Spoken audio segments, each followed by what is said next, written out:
And hello to everybody. It is a long overdue bus stop episode here at the Bhoycie Bus. We've done one of these in a wee while. Yes, this is episode number 14, I believe, of the series. And as you can see, the usual two that are on here, myself, along with the main driver himself, Russell. Boys, funny enough, there is no third person on. The invite is still out there, but we'll just leave it at that. You doing, mate? I'm all right, mate. I'm all right. Yeah, that was a shame Red Scotland never replied. Still waiting on that one. But yeah, hopefully this bus stop won't be as, I'm not even going to call it controversial, just as, hopefully it won't need to involve talking about plant pots like that as much. Yeah, we'll be on our best behaviour this fine evening. We'll try. Sure. We'll try. We can't promise anything, though.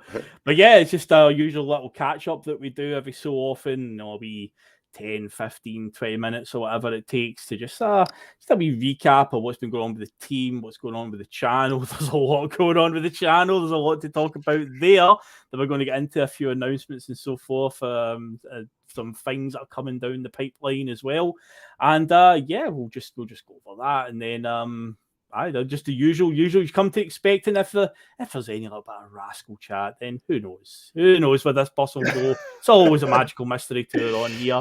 But of course, before that, I'll just remind everybody again, just always remember, hit that like button, subscribe, get involved in the comment section at the side. I know we're not live personally, because that's something that I notice a lot when the premiere of the bus stop goes up. I know it's a premiere.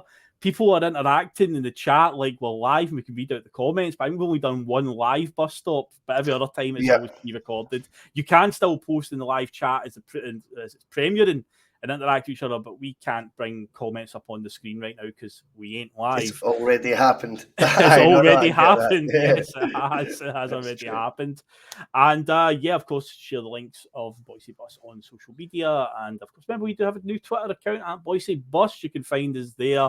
And of course, always head over to piesports.com, get yourself some treats there. A 12.5% discount. Bus 1888 will get you that. So now, Russell, let's it's almost like I spoke to you just a few hours ago. There's a wee a clue of what time we're recording this, but obviously we had a Monday Club earlier on and we spoke about that heavyweight contest at Hampden yesterday. But now, of course, the T word can now definitely be spoken about, although Ange Postecoglou and any of the players, when they're asked, they're not going to obviously commit to that. But we as fans, it is our gift to talk about it. So the treble is now very much on. Yes, we do still have one more game to secure that Scottish Cup against Inverness. Yeah, there will be people that will point to, oh, well, this has happened in the past and so on. But Ange will treat them with the respect they deserve. He's not going to roll up to that final and field 11 second-string players, the B team or anything. No. He's going to field the strongest team possible. You'll treat them with respect. And if that's the case, I do not see any other outcome other than we win that cup and we win the treble. Because yeah, we are on the cusp of it now, Russell. Think back to the summer of 2021 after that dismal season, and after getting accustomed to winning trebles, and then that happened, and you're like, oh God, when's the next treble going to come along? And here we are, just like 2 years later, we're on the cusp of it again, mate. Well, I just think the way we've picked the ball back up has been, it's just fascinating to think that you're right. When we were going through that terrible campaign for numerous reasons, and obviously Lenny did his thing on PLZ last week, and there was a lot of balance in what he was saying, just maybe not enough self-responsibility. I think there was a wee bit of you could say Micky Beale self-preservation going on-esque. Perhaps, but regardless of all that, when it came to the close season, and you realise Eddie Howe isn't coming in, you realise it's a bit last-ditch Larry to get in a Ange Postecoglou, an unknown entity, if you like, to most of our fans. They'll all claim they were Ange experts before, but nobody's heard of him, right? Let's be honest. And what if you told me last year we'd be gutted we didn't get a treble, and this year the treble's very much on, that'd be his first 2 seasons. I think it's a remarkable achievement what he's done with the team. And also not just withstanding that, I also feel like once you go through the course of the season, it's to watching it evolve. Again, rather than harking back to 2 years ago, I mean, if you told me in December, that come January, Juranovic, Giacomakis will go, and we'll still be a better squad. I'm not saying a better first team, but a better squad than what we were before the window. We lose a Croatian International World Cup semi-final maker, and you lose your top scorer for last season. And you're telling me that, the treble, though, we'll actually go one better this year than what we did last season with those guys. I think that tells you that we're constantly evolving. It's a very fluid machine that we're in right now. It's exciting times, and I really feel like yesterday was one of those days where it's all about rubber stamping your authority, signposting it as you go, Phil. It's brilliant to look back in 3-4 years, do Bustalgia and go, oh, those first few seasons under Ange were amazing. Make sure you've signposted it with all the trophies you possibly can. I'm not saying you win trebles willy-nilly. I don't ever devalue winning a treble. This will only be our 8th, and it's not one yet, albeit 2 of the trophies have been dictated because we've won the League Cup thanks to being able to play Micky Beale's side in the final, and Micky Beale conceding the league title yesterday. He declared that 2 trophies we'd already won. I'm not quite sure he even knows. I mean, this is the guy, though, who says in his mind's eye the gap isn't as big as what the league table tells him. So it doesn't surprise me he now thinks the honours have been dished out even before they have. I don't think he actually knows how to read a league table. Probably doesn't know how to do a times table. Probably doesn't know how to set his cutlery at the table. He's not got a clue. So going to be some anger from the Bears, angry Bears there, because don't they preach no surrender as well? And he kind of has surrendered.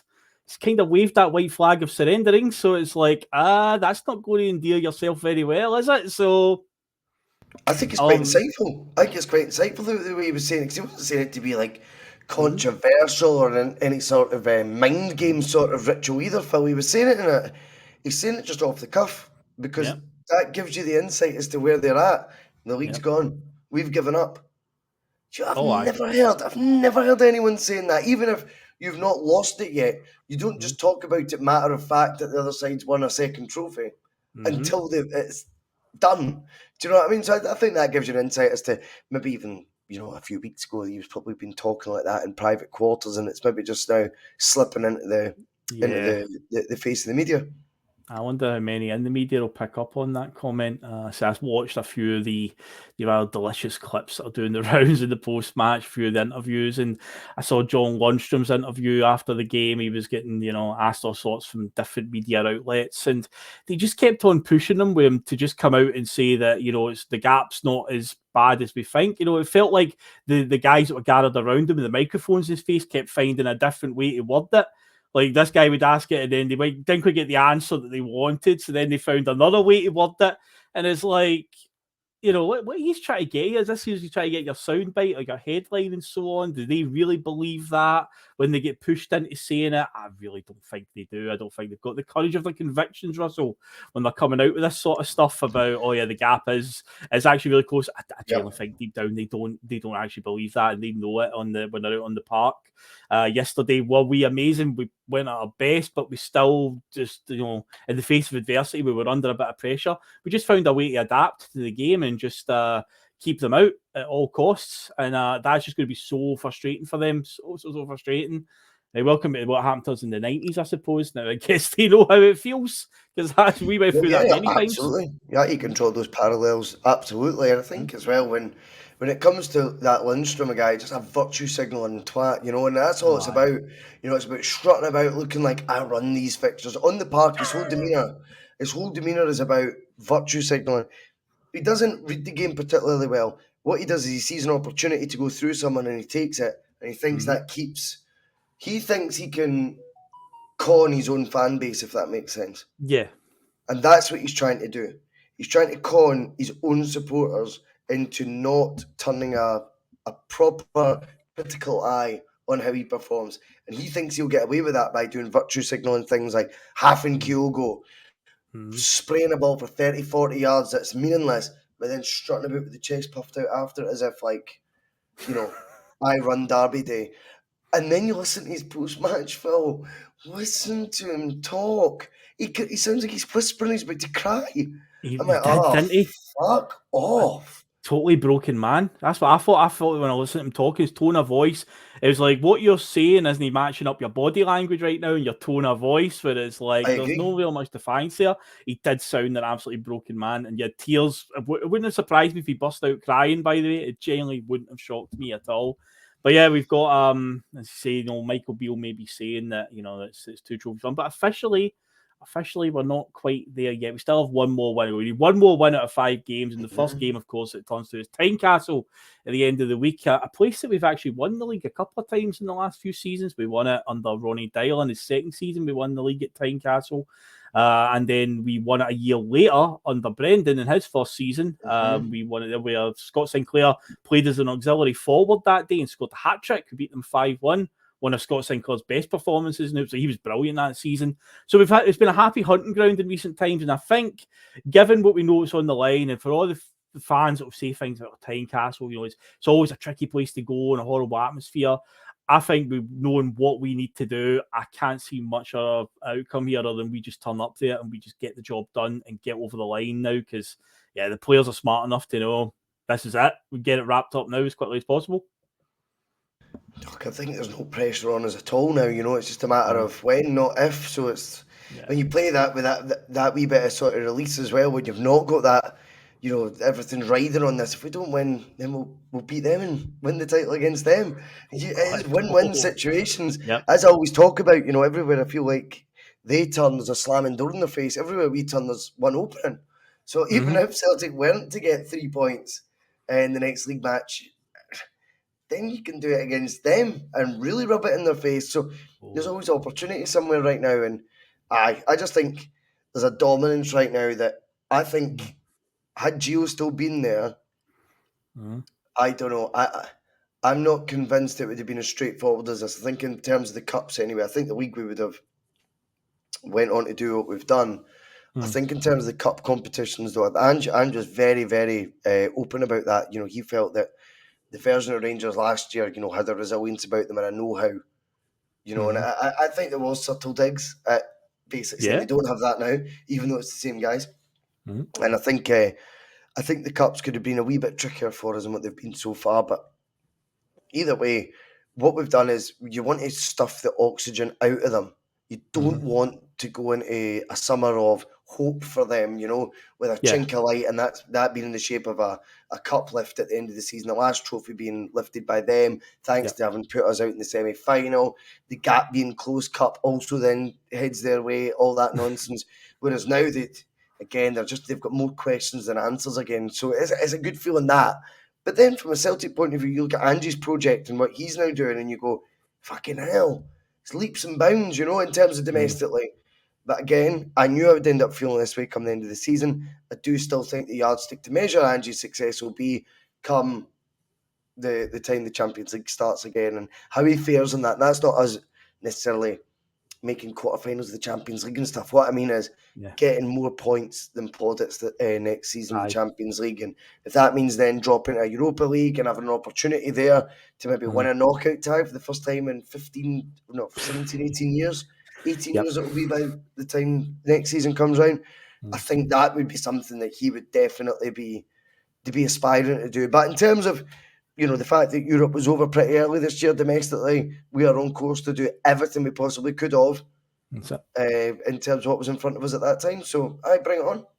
Aye, so Europe definitely the next frontier, and you've said before many times about Ange isn't here just for domestic success. He'll want to take it to the next level in Europe. There's a challenge there, and we drop out of Europe early. So then what do we go and do? What's left on the table for us? The treble. Well, it looks like we're going to actually do that now.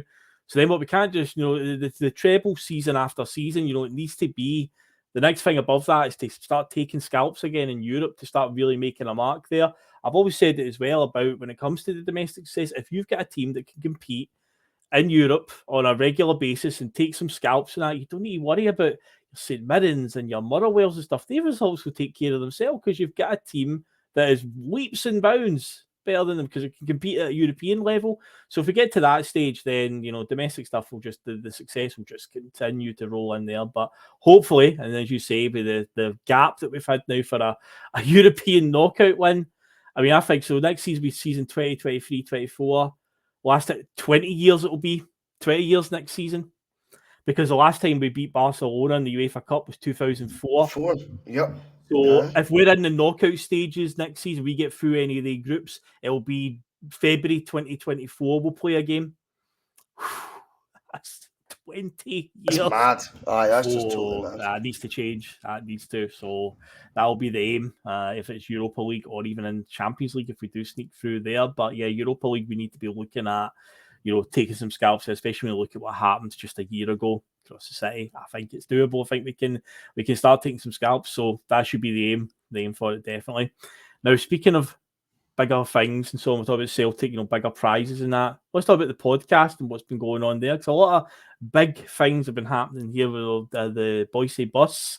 A lot of big moves and so on, bigger prizes, bigger frontiers to explore, Russell, because there's been some changes going on in the background. Nothing that's really affected anything on screen. The viewers may be wondering, like, well, what's changed? Because nothing's changed, really. We're still doing what we do. But in the background, obviously, there's been some changes with, like, our audio downloads and so forth, and a network that we've joined on. So you can, the floor is yours, Russell, to explain what's going on. Aye, it was a strange couple of weeks, just because you don't expect these things to happen, and then naturally, when you do get offered them, you're like, really? Is it actually going to happen? And it does. And basically, we've been absolutely buzzing because EPL Index, who are a machine in this game, right? And one of the UK's biggest content providers in terms of football podcasts, fan media sites, etc. And they offered us. We didn't even, it's not like I'm like sending messages to EPL indexes of the world. I mean, I would probably expect to get laughed at the door if I was sending emails to them. So they got in touch with us and they'd said, like, look, obviously we know what you're doing, yada yada, we've seen the growth. Would you fancy joining and becoming part of, like, as a sub branch of what we do? And very importantly, and I hope the viewers understand this, that all the passengers on the bus, that the relationship we've built up with 99.999% of them means absolute world to me. So it's like, I want them to. We're not like having our bollocks chopped off here to like dance with other people. We've been basically told, keep doing what you're doing, but now your audio platforms are going to be done by us. We're going to be the vehicle that pushes it out. We'll be a link on their sites now, and hopefully it's going to get us a hell of a lot more exposure.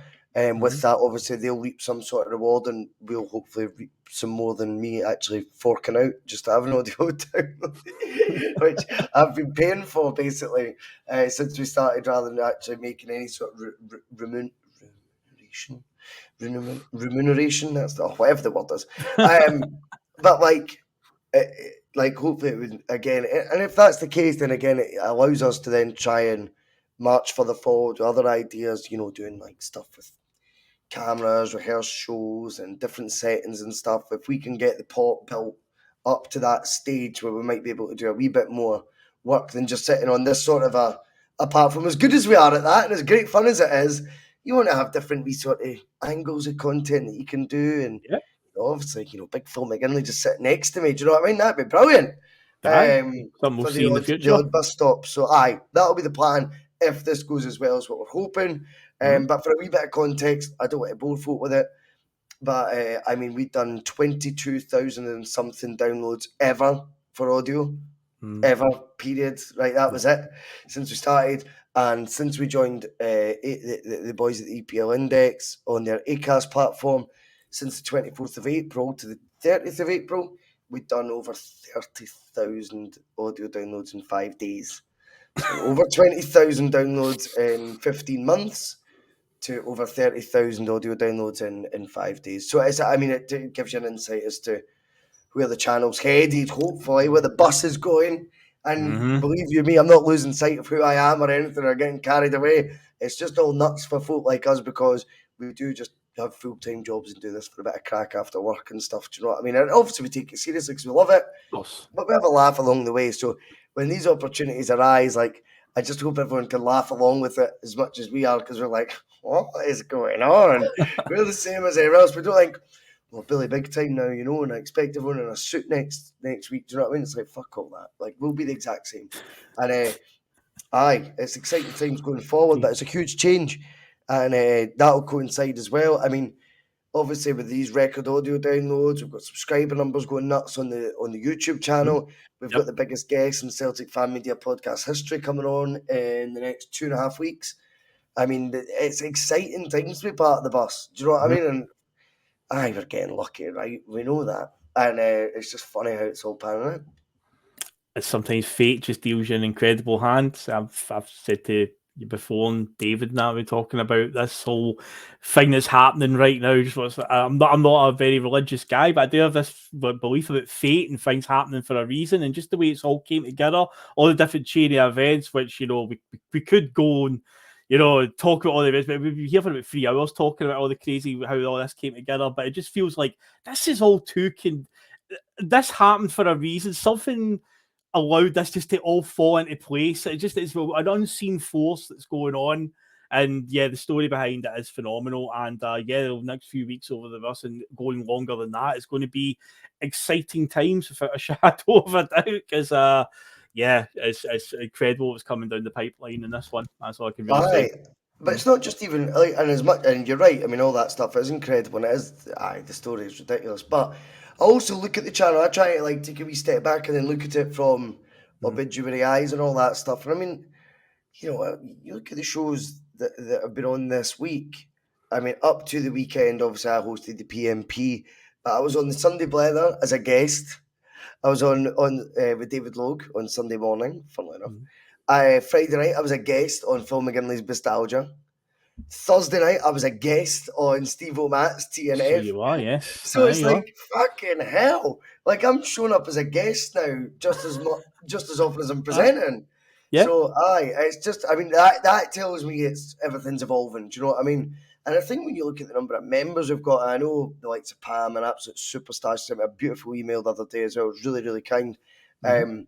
But Pam likes, if Saturday night, whether she'll dish out 4 or 5 memberships. But the amount of people now that have that wee logo beside them that they're a member, and they know really it's the Emperor's New Clothes. They're not getting anything extra than anyone else is. Do you know what I mean? They're just doing it to support the bus and feel part of the community that we're building. And I think that's quality. Do you know what I mean? Like that people want to do that. So, those things of the evolution are as big as the other stuff that's maybe landed in our lap to an extent, but also, I suppose, a reward for the amount of work we've done. I mean, we can't shirk away from the fact we've done over 430 shows in 17 months. I mean, we are pushing close to a show a day. That's ridiculous for everyone, not one person to be paid to do this, let alone employed to do this. So, it's everything's evolving in different ways, and maybe it might speed things up a wee bit, what the opportunity we've been given. That might speed things up a wee bit faster and take us the direction we inevitably would love to go, but aren't getting obsessed over either. I mean, what will be. We'll still be the exact same talking about Celtic no matter what happens, Phil. Let's be real here. Yeah, of course. If we make another fiver in the next 5 years, I'm pretty sure I'll still be just as annoying on Bustalgia in 5 years' time. I'm pretty sure Celtic will still be running us through the mill in the next 5 years to give us stuff to talk about. So, there's always stuff to talk about. Always stuff with Celtic. Now, before we wrap up, do you want to start, Russell? Do you want a wee bit of trivia? Yes. You know how I love a wee bit of a start and trivia and stuff like that. Do you know that if you do a Monday Club next week, it'll be the 67th Monday Club on the Bhoycie Bus? And I find that the symmetry of it's quite good, because we could be champions as of next week as well. So it's almost like we planned it that way. The 67th Monday Club potentially, because the Monday Club, we're obviously filming this just on Monday. We did it earlier on. That was episode number 66, but it's also in a new slot now. We went live today at 12:30, a time that you're quite synonymous with. Monday and 12:30 are two things that I associate with Russell, boys, because that's how I first basically discovered you on YouTube. Because that's what you're associated with, and you're back in a comfortable position today, back in that spot again. How did it feel? Like a bike, you just don't forget how to ride it. Aye, man. Like, the 12:30 on a Monday is a good time. Listen, the wee fella didn't invent time or anything, or slots, or whenever you can go on live. I mean, fucking hell. If I was going to be, petty about stuff like that, then I'd be following it before left, right, and centre. Do you know what I mean? It's not really my gift. It's like there is 7 days in a week. There's 24 hours in a day. Pick your slot. And yes, I absolutely do think that Mondays 12:30 is just a good time to round up weekend events, and it always tends to be the biggest dramas, the biggest stories at that point in time that are all still really hot and relevant at that moment in time. And fuck it, we can go on at that time if that's what we want to do. Do you know what I mean? What's he going to do? Give me a paper cut or what? Do you know what I mean? No one cares. So if we want to go on at that time, we'll not be bowing to anyone else's tutting and shaking of their head. We will do it as we please. And today was a complete success. We had 40s on. Obviously, I appreciate it was a bank holiday, and that always helps. Yeah. There was over 150 watching live today. It's about to hit 1,000 views on the live count already. What time is it right now at recording? It's 5:15. 5:15. So in 5 hours, nearly 1,000, you know, and that always helps when it's Celtic Rangers and stuff like that, and I get that. But yeah, I mean, I'm quite comfortable at 12:30 on a Monday, and you're right, there is a wee bit of a feeling like that was kind of a space that you'd found yourself in back in the day. So it's a wee bit like going back to the future, if you like, and fuck it, if we want to do that for the 67th show, we absolutely will. Aye, so it's on bank holiday next week, thanks to the King Charles Spaniel and his coronation. So yeah, that we've got next Monday off. So yeah, of all the weekends for Celtic to maybe wrap up the title, and it could be the 67th Monday club, and it's like it's just meant to be. Again, go back to my thing about fate and things happening for a reason. The stars have aligned on that one. The omens are good there, so it was meant to be. So yeah. Next Monday we'll look to do that again. But yeah, Russell, that's coming. Well, we've had 25 minutes now, so yeah, we'll look to head off on this this bus stop episode. Anything else you wish to say before we finish up, or we covered all the? No, I just hope everyone's hangovers this bank holiday Monday haven't been as bad as what they could have been. I hope they've all been comforted by the fact that there is a treble on the way, that there's been a heck of a lot of tears, and roll on Super Scoreboard at 6 o'clock, because I just cannot wait. They've got to do it. You know, because I think they let them away with it last week. Do you know what I mean? I think whoever the new producer has been...